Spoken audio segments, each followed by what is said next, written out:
He's the greatest manifestation. ప్రతి అవతారుడిది ఆయన దేహం చాలించిన తర్వాత ఆయన ప్రకటీకరణము జరుగుతూ ఉంటుంది.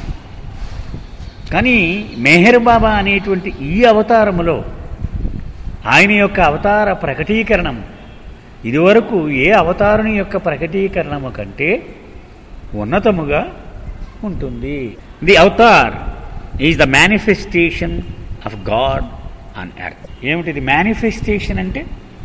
వ్యక్త రూపం. అప్పటి వరకు కంటికి కనిపించకుండా ఉన్నది వ్యక్త రూపములో కనిపించడం. ఇప్పుడు విత్తనం ఉంది, అది రైతు నాటేసి వెళ్ళిపోతాడు, ఏం వేసేవారు అంటే గింజలేసి ఏమి కనపడలేదు అంటాం. కానీ అది మొలకెత్తితే అప్పుడు కనపడుతుంది. అమ్మో నిజమే నువ్వు వేసేవారు, ఇప్పుడు దాకా నాకు కనపడలేదు. బాబా గాడ్ స్పీక్స్లో ఏం చెప్పారంటే, సృష్టిలో అనేక వ్యక్త రూపములలో భగవంతుడు తన ప్రతిబింబిస్తూ ఉన్నాడు. ఇవన్నీ భగవంతుడి రూపాలే కదా. కానీ ఇలాంటి వ్యక్త రూపములన్నింటిలో అవతార పురుషుని యొక్క రూపము అతి ఉత్కృష్టమైనటువంటి వ్యక్త రూపము అని గాడ్ స్పీక్స్లో బాబా చెప్పి ఉన్నాడు. అదే విషయం ఇక్కడ చెప్తున్నాడు. అవతారుడు అంటే ఎవరు? భగవంతుని యొక్క వ్యక్త రూపము. ఇప్పుడు పర్వతి గారి ప్రార్థనలో ఏముంది? రూపము లేనివాడు, నామము లేనివాడు, ఆది లేనివాడు, చివరి లేనివాడు, ఊహకు అందనివాడు, ఇలాంటి భగవంతుడు అవ్యక్తముగా ఉంటాడు ఎప్పుడు.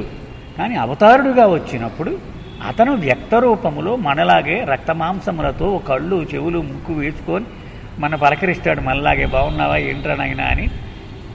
అది అవతారుని యొక్క, అది భగవంతుని యొక్క వ్యక్త రూపమే అవతారం. And Meher Baba's manifestation reveals his divinity to mankind. అలాగే మెహర్ బాబా గురించి మనం మాట్లాడుకుంటూ ఉన్నప్పుడు ఆయన అవతార ఆవిష్కారము, అవతార ప్రకటీకరణము అది జరిగినప్పుడు ఏమవుతుంది? ప్రపంచానికి మెహర్ బాబా అంటే మామూలు మానవుడు కాదు, ఆయన సాక్షాత్తు దివ్య పురుషుడు, అవతార పురుషుడు అనే సత్యము ప్రపంచము గ్రహించగలుగుతుంది. The avatar gives a push to evolution and involution of consciousness at every level. మనం ఇదివరకు అధ్యాయాల్లో చాలా వివరంగా చదువుకున్నాం. మళ్ళీ సృష్టిలో మనకు కనిపించేటువంటి కనిపించనటువంటి ఈ జీవములు నిర్జీవములు అన్నీ కూడా ఒక ప్రయాణములో ఉన్నాయి. బాబా చెప్పిన ప్రకారం నేను భగవంతుడను అనే సత్యానుభవమును పొందడానికి రకరకాల దశలలో ఆ ప్రయాణంలో ఉన్నాయి. అవి ఆ మొట్టమొదట రూప పరిణామ ప్రయాణమును పరిణామ ప్రక్రియ అన్నా కదా.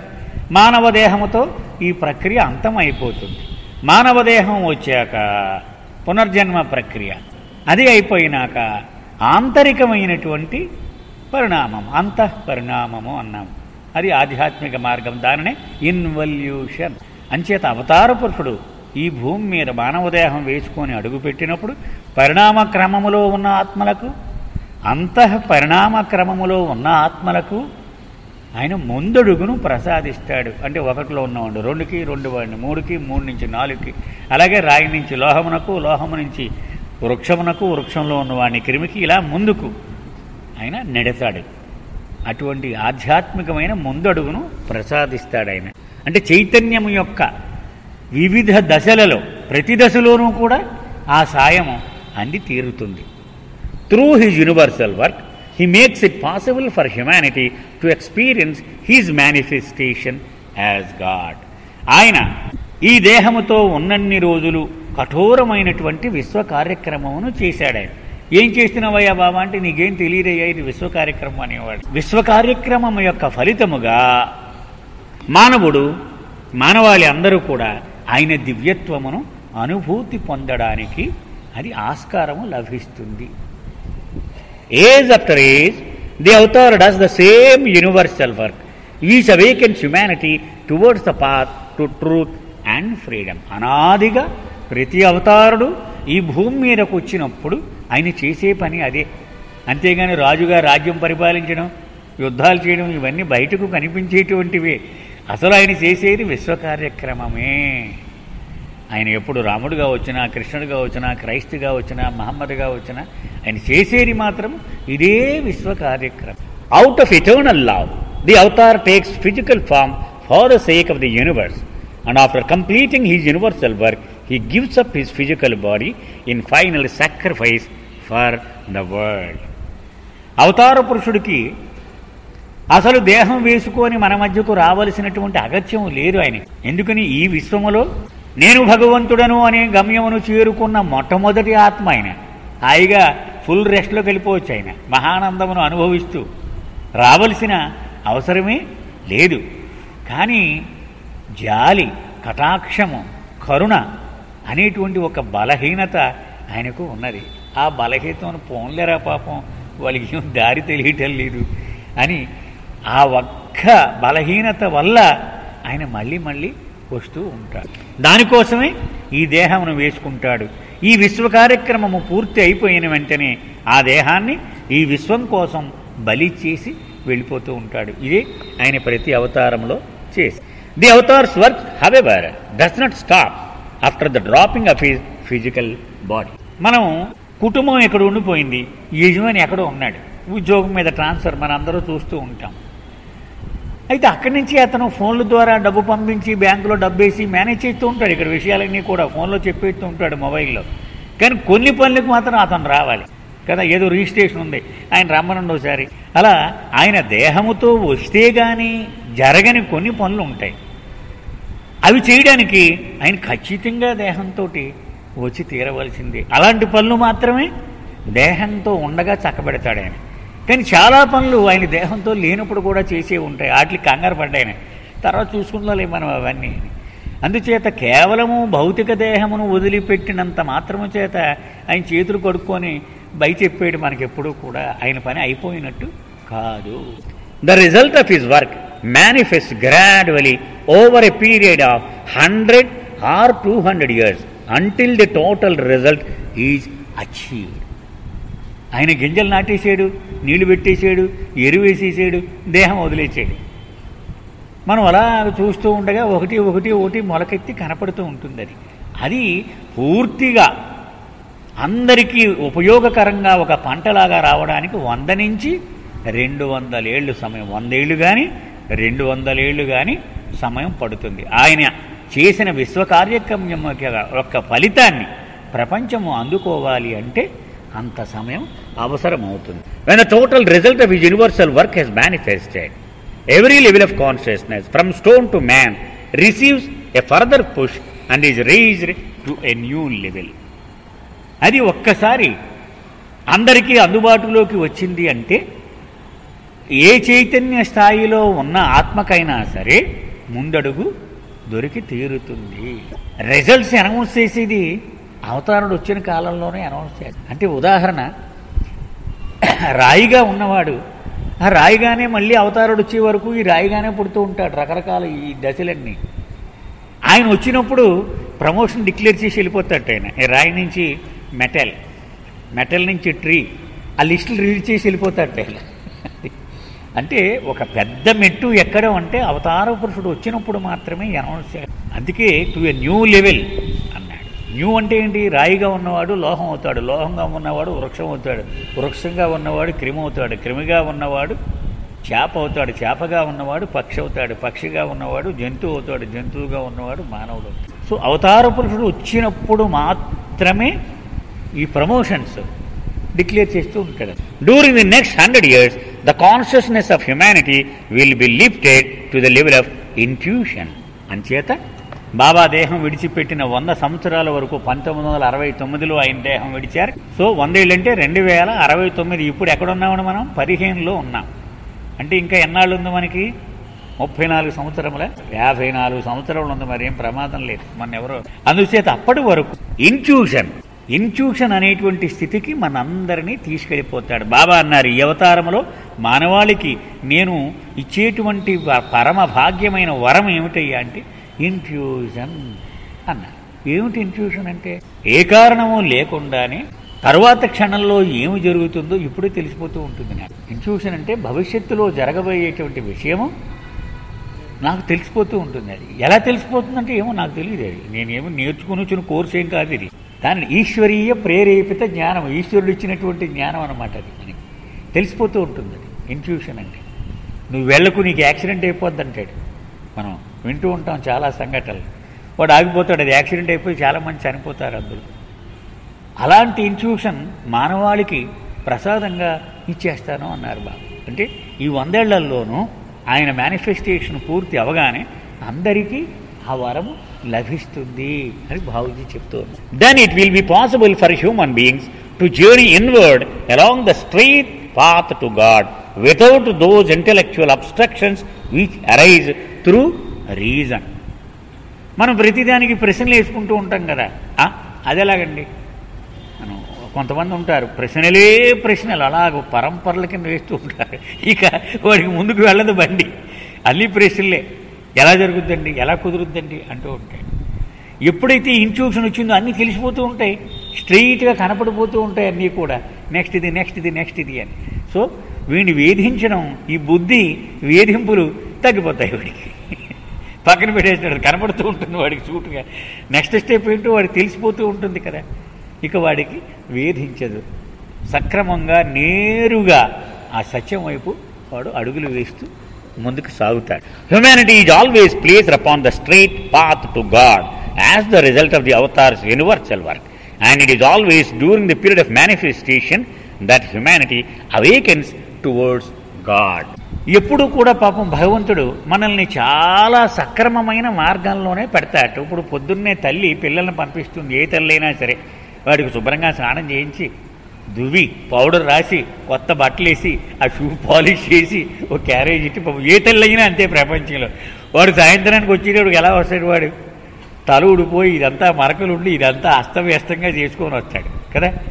అలాగే ప్రతి అవతారుడు కూడా మన మార్గాన్ని సక్రమంగా పెట్టి తీర్చిదిద్ది ఇక్కడి నుంచి చక్కగా నడరాడు ఆయన నీట్గా అని వెళ్తాడు ఆయన. మనం దీన్ని చిక్కులు పెట్టేసుకుని దీన్ని చండాలం చేసేసి అస్తవ్యస్తం చేసి పడేసి దీన్ని అగమ్యంగా తయారు చేసేస్తామట. మళ్ళీ ఆయన వచ్చి మళ్ళీ దీన్ని అంతా తీర్చిదిద్ది మళ్ళీ మన హైవే మీద నిలబెడతాడు. కిందగా వెళ్ళిపో అంటే ఈ గీత పట్టుకుని వెళ్ళిపో, ఇంక నీకు ఏ వద్దు, అటు ఇటు చూడకు అని చెప్తాడు ఆయన. మళ్ళీ మనం ఏం చేస్తాం, అటు ఇటు వెళ్ళిపోయి మన ఎటో దారి తెలియక దారి తప్పిపోయి గింజుకుంటాం. సో అవతార ఆవిష్కారము పూర్తి అయిందంటే మనకు మళ్ళీ స్పష్టంగా అన్నీ కనపడేటువంటి పరిస్థితి వస్తుంది. చక్కగా మార్గంలో నేరుగా వెళ్ళగలుగుతాం. In every avataric case the tendencies in humanity towards selfishness, greed, jealousy, lust, anger, hatred and pride are gradually reduced to a suitable level, and as a result humanity can experience a oneness in God's love. ప్రతి అవతార యుగములోనూ కూడా సదరు అవతారం యొక్క ఆవిష్కారము పూర్తి అయినప్పుడు ఏమవుద్దంటే ప్రతి వాడిలోనూ స్వార్థము, ద్వేషము, కామము, అసూయ, గర్వము, ప్రైడ్ అంటే నేను మామూలు కాదండి, అది చాలా ప్రమాదమైనటువంటి వ్యవహారం. ఆధ్యాత్మికంలో బాబా అనేక పర్యాయాలు చెప్తూ ఉంటారు ప్రైడ్ అంటే అది. ఇవన్నీ కూడా ఒక మోతాదు తగ్గించేస్తాడు ఆయన, బాగా తగ్గించేసి అప్పుడు అవి భరించగలిగిన స్థాయికి వస్తాయి. అప్పుడు పక్కను చూసి వాడు ఆలింగనం చేసుకుంటూ ఉంటాడు, పోలేరని నువ్వు కూడా బతకాలి కదా, ఇదిగో తీసుకో అనేటువంటి సమభావం, ఏకత్వ భావన మానవాళిలో నెలకొంటుంది. However after a few hundred years Maya again starts her show, making humanity oblivious of the beauty of God and arranges for a new religion to once again imprison mankind. అప్పుడు దాన్నే రామరాజ్యము, మనం రామరాజ్యం అంటూ ఉంటాం కదా. రామరాజ్యం అంటే మనం అందులో సినిమాల్లో కూడా ఈ ఆస్తి నీదే నాది కాదని గొడవలు నడుస్తూ ఉంటాయి రామరాజ్యంలో. అంటే రివర్స్లో ఉంటాయి అన్నమాట. ఆ ఆస్తి నాది అన్న కంటే ఇది నీదే, ఇది నాది కాదు అని వ్యాజ్యాలు నడుస్తూ ఉంటాయట రామరాజ్యం అంటే. ఎంతసేపు ఎదటివాడికి ఇచ్చేద్దామని స్వార్థం పూర్తిగా తగ్గిపోవడం వల్ల కొన్ని 100 ఏళ్ళు ఈ వాతావరణం హాయిగా నడుస్తూ ఉంటుందట. అప్పుడు ఏమవుతుంది, మాయ అవతార పురుషుని పాదాల దగ్గర శరణైపోతుంది, పాదాక్రాంతం అయిపోతుంది. కొన్ని 100 ఏళ్ళు నడిచేటప్పటికి మళ్ళీ ఈ మాయకు బలం వచ్చేస్తుంది. బలం వచ్చి మళ్ళీ అది తలపైకి ఎత్తుతుంది. మరొక పుస్తకంలో స్పిరిచువల్ ట్రైనింగ్ అనేటువంటి బుక్లో బాబూజీ ఇదే విషయం రాశారు. అసలు మతం ఎలా పుడుతుంది, కర్మకాండలు ఎలా పుడతాయి, టెక్నికల్గా అందులో ఎక్స్ప్లెయిన్ చేశాడు బాబూజీ. అవతారుడు వచ్చి తన ఇచ్ఛను వెల్లడి చేసి వెళ్ళిపోతాడు. ప్రతి అవతారుడు తన ఒక ఇచ్ఛను వెల్లడి చేసి వెళ్ళిపోతాడు. దాన్ని అందరూ అర్థం చేసుకుని దాన్ని అనుసరించిన వాళ్ళందరూ కూడా ఆధ్యాత్మిక మార్గంలో ముందుకు సాగుతూ ఉంటారు. కానీ ఈ 100 ఏళ్ళు గడిచిపోయినప్పుడు ఇది కథ నిజమా, అసలు అవుతాడు? ఇప్పుడు ఏమంటారు రాముడు అంటే బారాషుడండి, వాల్మీకి గ్రేట్ పోయిట్ అంటారు. అంటే మనం అది నిజముగా అంగీకరించాలి కానీ పరిస్థితుల్లోకి వెళ్ళిపోయాం. ఇప్పుడు గాంధీ గురించి కూడా చాలా మనం విన్నాం, చాలా బాగా రాశారండి, ఎవరు రాశారు కానీ కదా అని. కాలం గడిచిపోయే కొలిది కూడా దాని మీద నమ్మేటువంటి సామర్థ్యం మానవుడికి తగ్గిపోతూ ఉంటుంది. ఆ సమయంలో మానవుడు గందరగోళంలో పడిపోతాడు. ఆయన ఇచ్చ దాన్ని అంగీకరించేటువంటి శక్తి తగ్గిపోతుందట. అప్పుడు ప్రీస్ట్ క్లాస్, ఆయన వాడిన మాట, బాబూజీ వాడిన మాట, పూజారి వర్గం అన్ని మతాల్లోనూ ఉంటుందట. ఒక హిందూ మతమే కాదు, క్రైస్తవ మతంలో ఉంటుంది, ఇస్లాంలో ఉంటుంది, జొరాస్ట్రియన్ మతంలో ఉంటుంది. వీళ్ళు ఆయన ఇచ్చ ఇది అని బాహ్యమైనటువంటి కొన్ని కట్టుబాట్ల రూపంలో దాన్ని చెప్పేస్తారు. వక్ర భాష్యం చెప్తారట వాళ్ళు. అవే సంప్రదాయములు, కట్టుబాట్లు, కర్మకాండలు. వీళ్ళింకా దాని యొక్క లోతుగా విశ్లేషించడం మానేసి వీడేం చెప్తే చెప్తూ ఉంటాడు.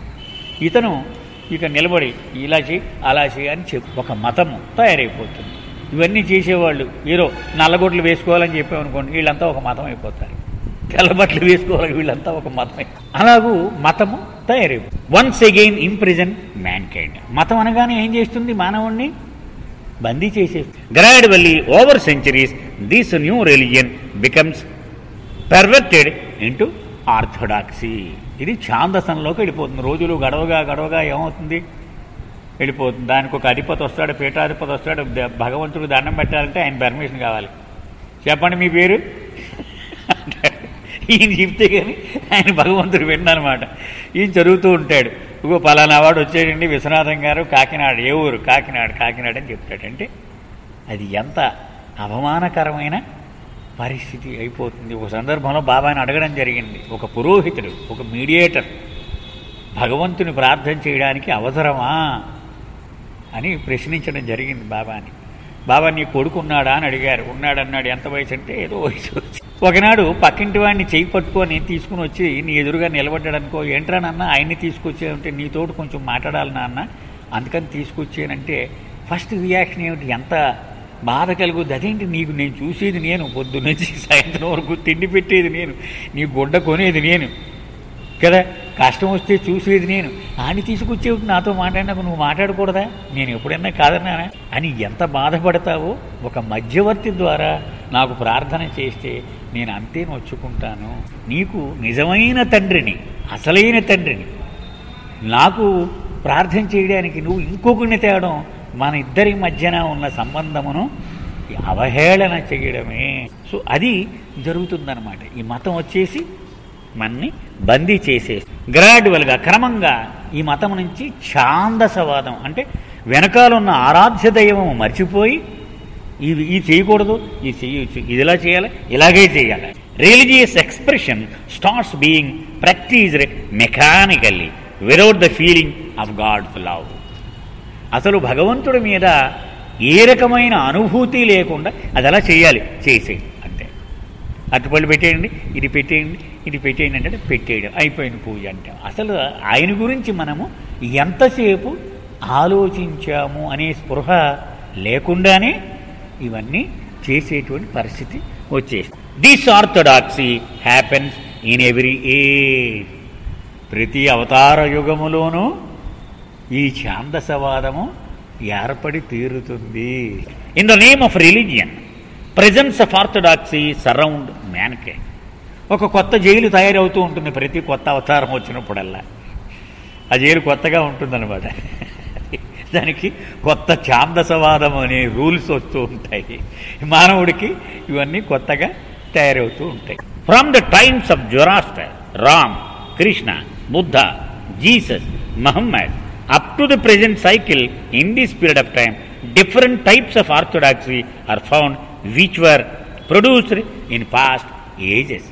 మనం ఇప్పుడు చూస్తూ ఉన్నటువంటి రకరకాలైన మతములు అనేటువంటి కారాగారములన్నీ ఇలా ఒక్కొక్క అవతారం నుంచి ఒక్కొక్కటి పుట్టుకొచ్చినవి. ఇవన్నీ కూడా బాబా ఒక సందర్భంలో అన్నారు, సాక్షాత్తు జొరాస్టర్ అదే వేషంలో ఇప్పుడు వచ్చాడు అనుకోండి, నేను నా శిష్యులు ఏదో ఒక మతం పెట్టారట, దాన్ని ఒకసారి చూద్దాం అనుకుంటే ఆయనే గుర్తుపట్టలేడు. అందుకని ఆయన చెప్పిన సూత్రములు ఏవి కూడా ఆ మతము వాళ్ళు ఆచరించడము జరగదట. ఇది కాదే అంటట, ఆయన గుర్తుపట్టలేడన్నారు బాబు. అంతలాగూ ఇవన్నీ మారిపోయి ఊరికే జీవము పోయి ఫాసిల్స్ ఆ శిలారూపములో అవి ఆ కట్టుబాట్లు మాత్రం మిగిలి ఉంటాయి. During this period of the present avataric cycle all the previously established religion prisons start to crumble and all those held within the present of orthodoxy get free. అవతారుడు వచ్చినప్పుడు ఈ కారాగారములలో బందీ అయిపోయినటువంటి వాళ్ళందరినీ విడుదల చేయడానికి కార్యక్రమం చేస్తాడు. అవి అందుకని బాబా అమెరికా వెళ్ళినప్పుడు అద్భుతమైనటువంటి ఒక సందేశం ఉంది. ప్రపంచంలో ఉన్నటువంటి అన్ని మతముల యొక్క ఆ నిర్మాణములు అవి ఇలా ఊగిసలాడుతూ ఏదో రోజు శిథిలంగా కూలిపోయేలా ఉన్న పరిస్థితిని నేను ఇప్పుడు చూస్తూ ఉన్నాను అని బాబా చెప్పారు అమెరికాలో. అంటే అవన్నీ కూలిపోతాయని. The universal work of the avatar intensifies over several incarnations and at the end of a cycle he gives a universal push to every level of consciousness while at the same time breaking down the presence of perverted religion. ప్రతి అవతారంలోనూ ఈ పని ఇంకా ఉధృతమవుతూ ఒక చోట బాబా చెప్పారు, మనసు యొక్క ప్రకోపము ఇంత తీవ్ర స్థాయిలో ఇదివరకు ఎన్నడూ లేదు అని బాబా చెప్పారు. అంటే ఈ మనసు యొక్క ప్రకోపం అంటే మాయకు అంత బలం ఉందన్నమాట. ఇప్పుడు మాయకు ఎంత బలం ఉంటే దాన్ని అంత బలాన్ని కౌంటర్ చేయడానికి సరిపడినటువంటి శక్తితో ఆయన కార్యక్రమం చేయవలసి. కనుక ఇదివరకు ఏ అవతారము కంటే కూడా ఆయన ఎక్కువ తీవ్రమైన స్థాయిలో అవతార కార్యక్రమమును చేపట్టవలసి ఉంది. We are at the end of the cycle of cycles. ఈ కాలచక్రములు చివరి అవతారము అన్నారు బాబా. ఈ కాలచక్రములో మెహర్ బాబా is the last incarnation of this avtaric cycle. Therefore, the manifestation of Avatar Meher Baba will be the greatest of all previous divine incarnations, because his work is the total culmination of the work of all previous avatar in this cycle of cycles. ఈ కాలచక్రములో చివరి అవతారము కాబట్టి ఈ చక్రములో వచ్చిన అవతార పురుషుల యొక్క మొత్తము ఆ కార్యభారాన్ని ఆయన చిట్ట చివరి ముగింపు పలకవలసినటువంటి అవసరము ఉన్నది. అందుకని ఆయన అవతార ఆవిష్కారము ఇదివరకు అవతారముల కంటే కూడా చాలా ఉన్నత స్థాయిలో ఉంటుంది.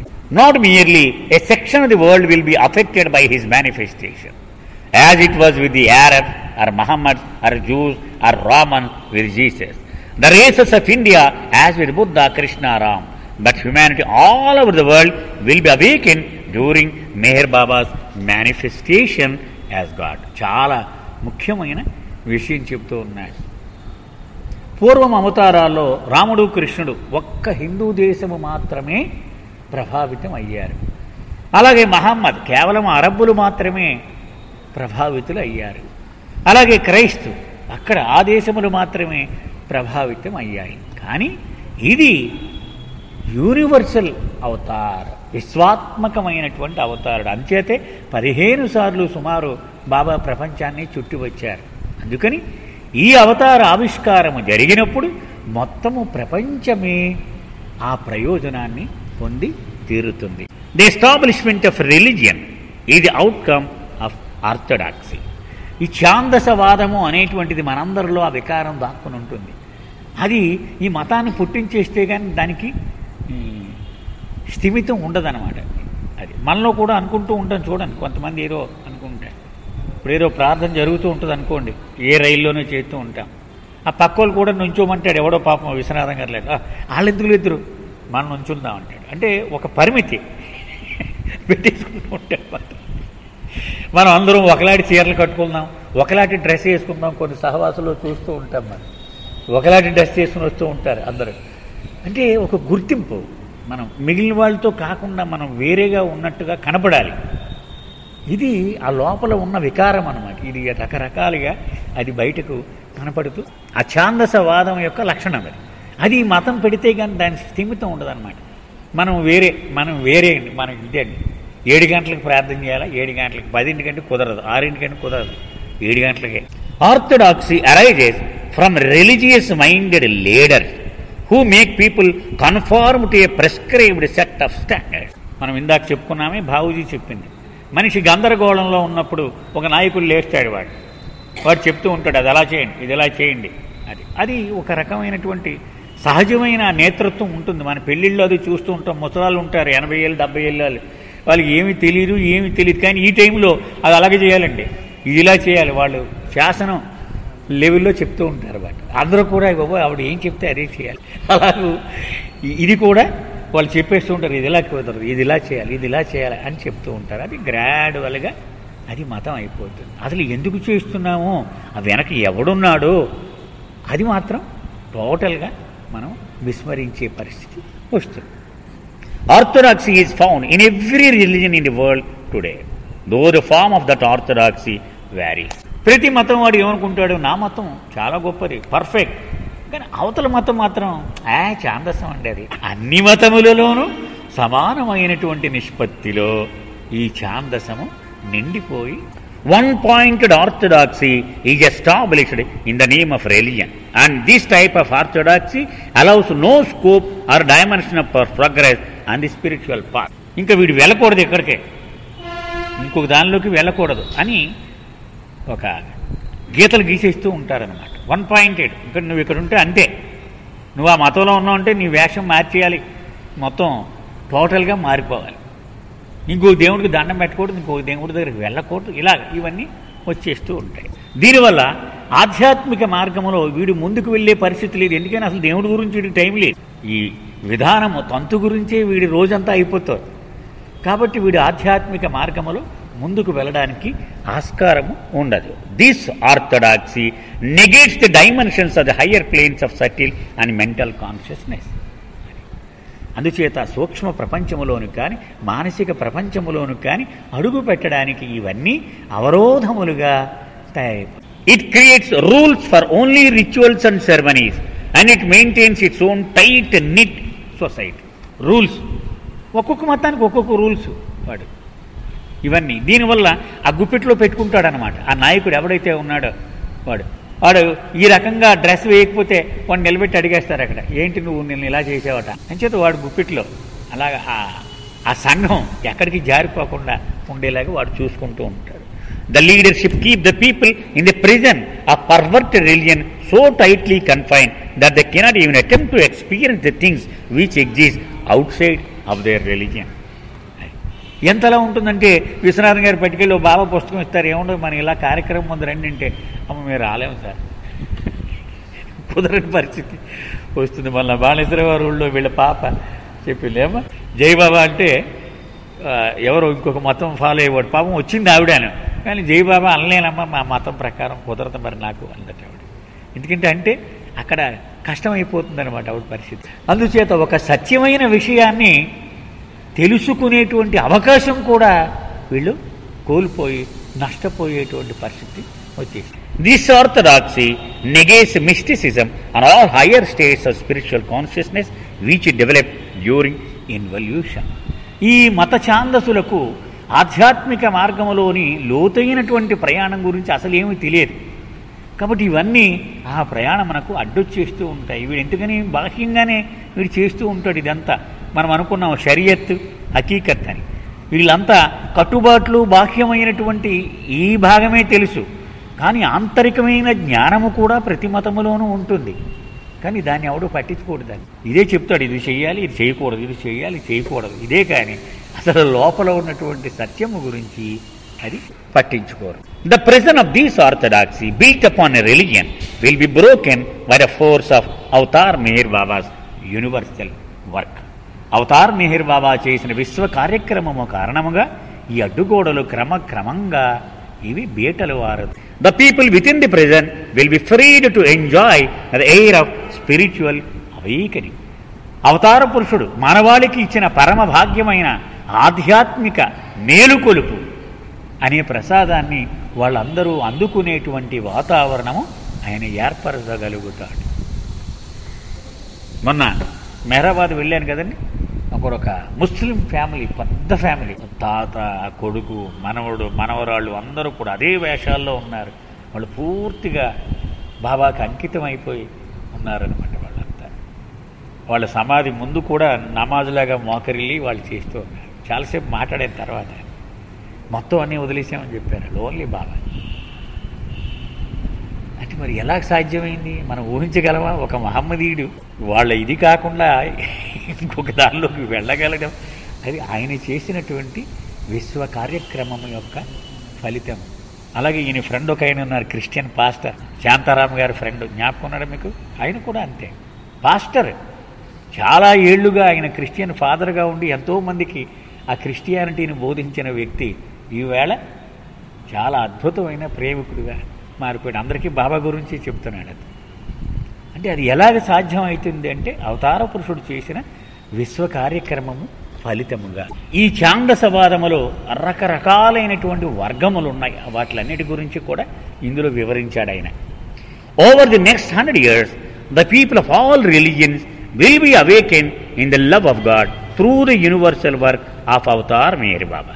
And all religions will come together like beads. అవతార పురుషుడు 74.5 ఏళ్ల జీవిత కాలంలో చేసిన తీవ్రమైన విశ్వ కార్యక్రమము ఫలితముగా అన్ని మతములు ఒకే సూత్రమునకు గుచ్చినటువంటి వివిధ రకములైన పూసల వలె అవి దగ్గరకు వచ్చేస్తాయి. అది తొందరలోనే వాళ్ళందరూ కూడా ఆ గోడలను బద్దలుగొట్టుకొని స్వేచ్ఛ, ఆధ్యాత్మిక స్వేచ్ఛ అనేటువంటి గాలులను పీల్చేటువంటి పరిస్థితి ఏర్పడుతుంది. He is the same ancient one who comes age after age and he always comes to awaken humanity to the path of truth. వచ్చేది ఒకడే ఆయన, ఇంతమంది కాదు. మళ్ళీ వీళ్ళని దారిలో పెట్టి మార్గంలో పెట్టడం కోసం ఆయన వస్తూ ఉంటాడు. He came A Zoroaster the prophet to the Persians, as a King Ram and Lord Krishna to the races in India, as Gautama the Buddha to Hindus of India, as Jesus the Christ to the Hebrews and Romans, as Muhammad to the Arab tribes. ఒక్కొక్క అవతారములో ఒక్కొక్క ప్రాంతము కోసము, ఒక్కొక్క జాతి కోసము ఆయన ప్రత్యేకంగా వచ్చాడు. ఇప్పటి వరకు మనం చూసినవన్నీ. During this cycle is Meher Baba the compassionate father of humanity. And as this is the last cycle, he is the greatest mission, for it is toward all the races of the world. ఇది ఈ కాలచక్రములో కడపటి అవతారము కాబట్టి ఇది మొత్తము ప్రపంచములోని అన్ని జాతులకు సంబంధించినటువంటి అవతారం. క్రైస్తుని ఏం పిలిచారు? రక్షకుడు అని పిలిచారు. మరి మెహర్ బాబాని ఏం పిలుస్తారు? కరుణామయుడైన తండ్రి అని పిలుస్తాడు. ఒకసారి ఫ్రాన్సిస్ బ్రావజాన్ చెప్పాడు, భవిష్యత్తు తరాల వాళ్ళు నిన్ను జాగృతికర్తగా గుర్తుపెట్టుకుంటారు. ఇది అవేకనర్. బహుశా నీ పేరు అదే ఉంటుంది భవిష్యత్తులో. బాబాతోనే చెప్పిస్తాను. క్రైస్తవును రక్షకుడు అని ఎలా అంటున్నారో, నిన్ను మేలుకొలిపేవాడు, జాగృతికర్త, అది అవేకనర్ అని ప్రపంచం నిన్ను స్తుతిస్తుంది అని. When the ancient one comes, he awaken a section of humanity toward divine love. But afterward, the race of people establish a prison of religion in his name. ఆయన వచ్చినప్పుడల్లా అవతార పురుషుడుగా ఎవరెవరైతే పరిపక్వత చెందినటువంటి ఆత్మలు ఉంటారో వాళ్లలో తన దివ్యత్వాన్ని, దివ్య ప్రేమను మేలుకొలుపుతాడు. కానీ క్రమక్రమంగా వాళ్ళు గుర్తింపు అనేటువంటిది వాళ్ళ లోపల ఉన్న వికారం ఉంటుంది కాబట్టి వాళ్ళు దాన్ని ఒక మతంగా తయారు చేసేస్తారు. మెహర్ బాబా వాళ్ళంతా ఇలా ఉంది, మౌనం పాటించాలి, పొద్దున్న 7 గంటలకు ప్రార్థన చేయాలి, సాయంత్రం 7 గంటలకు ప్రార్థన చేయాలి, ఇలా ఇవన్నీ వచ్చేస్తాయి. That race practises jealousy and hatred instead of brotherhood. మనం ఆ మతం వాడు రానికూడదండి. వాడు ఏదో పూజ చేస్తున్నాడు, మనం ఈవేళ సభలు పెట్టాలి అంటే అక్కడికి వెళ్ళిపోకుండా జనం మనకే వచ్చేలా చెయ్యి. అంటే ఆఖరికి ఆ అవతార పురుషుడు ఎవరైతే వీళ్ళు పూజిస్తూ ఉన్నారో ఆయన చెప్పిన దివ్య ప్రేమను, విశ్వ సోదర భావాన్ని జీవితంలో అవలంబించడానికి బదులు అసూయను, ద్వేషమును వీళ్ళు అవలంబిస్తూ ఉంటారు. Thus one finds several religions existing in the world at the end of any cycle. అందుచేత ఏ కాల చక్రములో అయినా సరే ఆ చివరికి వచ్చేటప్పటికి అబ్బో బోలెడు మతాలు కనపడుతూ ఉంటాయి. ఇవన్నీ ఒకటి మీద ఒకటికి ద్వేషము, అసూయ ఇవన్నీ కనపడుతూ ఉంటాయి. Meher Baba, being the last avatar of this cycle, has to bring all the religions sects and cults and isms together. And he accomplishes this by breaking down each of their religious orthodoxy. మీరు సమాధి దగ్గర కనుక చూస్తే ఇది అక్షర సత్యంలాగా మీకు కనపడుతుంది. ఎందుకని అక్కడ ఒక పూజా విధానం ఉండదు, ఒక పూజారు ఉండడు, ఒక మంత్రం ఉండదు, ఒక అభిషేకం ఉండదు, ఒక కుంకుమ ఉండదు. ఏ మతం వాడైనా సరే అక్కడికి వెళ్ళి లోపలికి వెళ్ళి తలపెట్టి ఎస్ ఇది నా తండ్రిది అనేటువంటి అనుభూతిని సహజముగానే పొందేటువంటి వాతావరణమును బాబా మొట్టమొదటి నుంచి ఆయన జాగ్రత్త తీసుకున్నారు. ఎందుకని భవిష్యత్తులో అన్ని మతాల వాళ్ళు అడ్డుగోడలన్నీ పూర్తిగా నశించి తన దగ్గరికి వస్తారు. అందుకని అంత ప్రణాళికను అక్కడ ఒక బోర్డు కూడా ఉంటుంది ఇలా బాబా వేసి, things that are real are given and received always in silence. యథార్థమైనటువంటి విషయాలు ఎల్లప్పుడూ కూడా మౌనములోనే స్వీకరించబడతాయి, ప్రసాదంగా ఇవ్వబడతాయి కూడా. అందుచేత అదంతా సైలెన్స్ జోన్. అక్కడేమి మంత్రాలు కానీ నామం చేయడం కానీ బాబా బాబా బాబా అన్నం కానీ ఏమీ లేదు. నిశ్శబ్దం, లోపలికి వెళ్ళడం, తలకాయ పెట్టడం, బయట. మెహర్ బాబా is the greatest of the avatars of this cycle because he is for all races of humanity. అందుచేత మనం ఇప్పటి వరకు ఎరిగినటువంటి అవతారులందరూ ఒక్కొక్క ప్రాంతమునకే వాళ్ళు ప్రభావితం చేశారు. కానీ ఈయన ప్రపంచంలోని అన్ని జాతులకు సంబంధించిన వాడు కనుక మనం ఎరిగిన అవతారుల కంటే ఉన్నతమైనటువంటి అవతారం ఇది. His universal work is a culmination of all the work of all previous avatar. ఇదివరకు గతములో వచ్చినటువంటి అవతారముల యొక్క ఆ కృషి అంతా కూడా కలిసి ఈయన చేయవలసి వచ్చింది. Meher Baba observed silence in this age, yet he gave more words, messages and discourses and books of truth to the world than any previous avatar has ever done before. ఆయన పూర్తి మౌనంలో ఉన్నారు 44.5 సంవత్సరాలు. అయినా కూడా ఇదివరకు ఏ అవతారములోనూ ఇవ్వనంతటి ఆధ్యాత్మిక సంపదను సందేశముల రూపములో ఆయన ఇవ్వడం జరిగింది. మళ్ళీ మనం ఉపాసనీ మహారాజు దగ్గర బాబా ఉన్న రోజులకు వెళ్ళాలి, సకోరిలో. ఇంకా బాబా స్వతంత్రముగా తన అవతార ఉద్యమాన్ని ప్రారంభించక ముందు రోజులలో తన శిష్యుని చూపించి ఉపాసని అన్నాడు, ఇతను ఇదివరకు ఎప్పుడూ జరగని విధముగా విశ్వ ఆధ్యాత్మిక విద్యాలయాన్ని తెరవబోతూ ఉన్నాడు. స్పిరిచువల్ యూనివర్స్ ఇదివరకు ఎప్పుడూ జరగలేదు, భవిష్యత్తులో కూడా జరగదు. ప్రపంచం నివ్వెరపోతుంది అని ఉపాసనీ మహారాజ్ చెప్పాడు.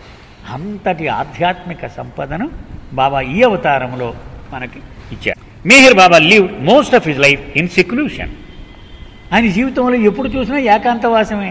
At he travel more than any previous avatar has ever done before. అంటే ఎందుకు చెప్తున్నాడంటే ఇదివరకు అవతారముల కంటే ఈ అవతారము ఎందుకు శ్రేష్టము విశిష్టమైనది అంటే ఆయన చేసిన కార్యము ఎంత తీవ్ర స్థాయిలో ఉన్నదో చెబుతూ ఉన్నాడు.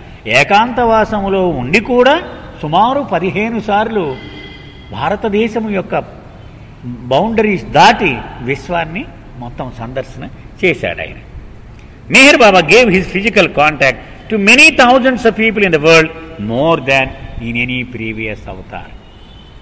వేలాది మందికి, లక్షలాది మందికి తన దర్శన భాగ్యాన్ని, చేతి ప్రసాదాన్ని, స్పర్శ భాగ్యాన్ని ఆయన ఇచ్చాడు. ఏ అవతారంలోనూ కూడా ఎంత స్థాయిలో జరిగి ఉండలేదు. No past avatar has contacted so many races of man kind.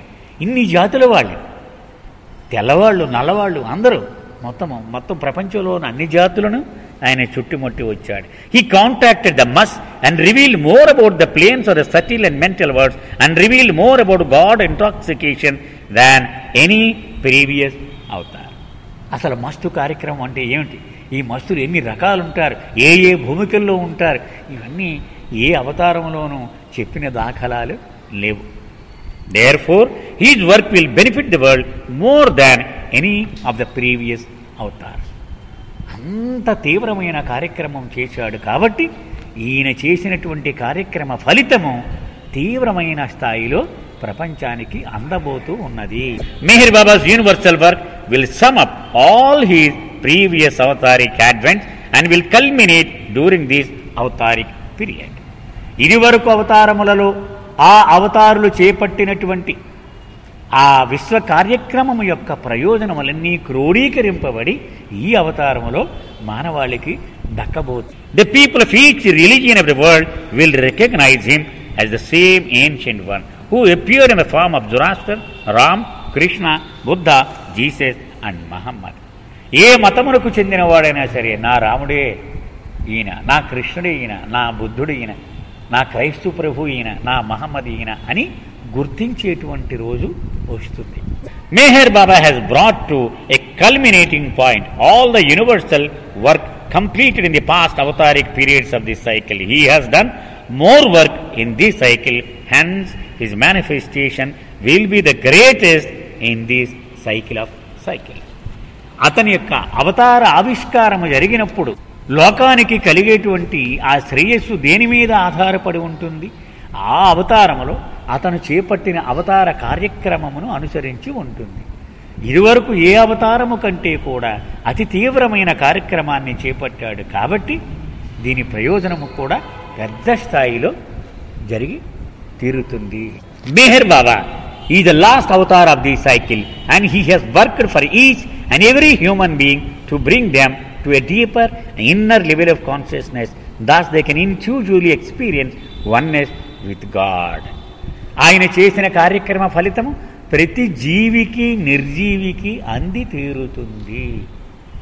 ముందు చెప్పుకున్నట్టుగా ఆ ఇన్ఫ్యూషన్ అనేటువంటి వరము ప్రతి మానవుడికి దక్కి తీరుతుంది. The culminating point of his universal work will be when man kind feels it's oneness with God. భగవంతుడితో ఏకత్వం దానిని అనుభూతి చెందినప్పుడు అప్పుడు ఆయన కార్యము అది పూర్తి స్థాయిలో ప్రయోజనము చేకూరినట్టు లెక్క. This culminating point will mark his greatest manifestation అన్నారు. ఇది మనము సాక్షులుగా చూడగలిగిన నాడు ఆయన ఆవిష్కారం పూర్తయినట్టు లెక్క. The whole of humanity will feel oneness in the love of God. Jealousy, hatred, greed, selfishness, pride, lust and anger will be wiped out significantly through the force of his love released during his manifestation. ఆయన ఆవిష్కారము పూర్తయ్యేటువంటి సమయంలో ఆయన విడుదల చేసే దివ్య ప్రేమ మనలో ఉన్న స్వార్థము, కామము, ఈర్ష్య, అసూయ వీటిల్ని పటాపంచలు చేసి మనలో విశ్వసోదర భావము నెలకొనేలా చేస్తుంది. Only when this love is experienced will humanity be freed from its own prison of religion and feel and enjoy oneness in the love of God. ఆ ప్రేమను అనుభూతి పొందినప్పుడే ఈ మతము అనేటువంటి ఈ జైలు నుంచి వీళ్ళు బయటపడి భగవంతునితో ఆ ఏకత్వ భావనను అనుభూతి పొందగలరు. ఇక్కడికి ఈరోజు ఆపుదాం. అవతార్ మెహర్ బాబా.